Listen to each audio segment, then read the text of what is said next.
আসসালামু আলাইকুম। বিষয় হলো বাইক তো লঞ্চ হতে যাচ্ছে, ছোটোখাটো কিছু ইনফরমেশান আপনাদেরকে দিয়ে দেই, তাই ভাবলাম ক্যামেরার সামনে আসি। তো ছোট্ট একটু সময় নিব আপনাদের থেকে।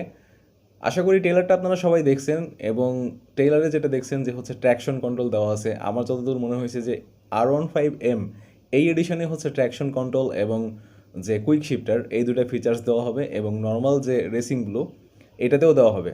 মানে R15M এবং হচ্ছে রেসিং ব্লু এই দুটো এডিশনে ট্র্যাকশন কন্ট্রোল এবং হচ্ছে কুইক শিফটার এই দুটো থাকবে।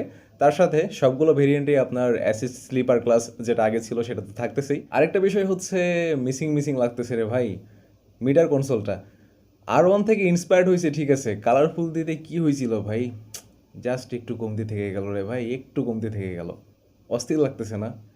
তো ফুল ডিটেলস নিয়ে খুব তাড়াতাড়ি ভিডিও আসবে। আজকে বাইকটা লঞ্চ হতে যাচ্ছে, সো লঞ্চ হোক, ফুল ডিটেলস সামনে আসুক, এরপরে আপনাদের সাথে আলোচনা করব বাংলাদেশে লঞ্চ প্রাইস সব কিছু নিয়ে।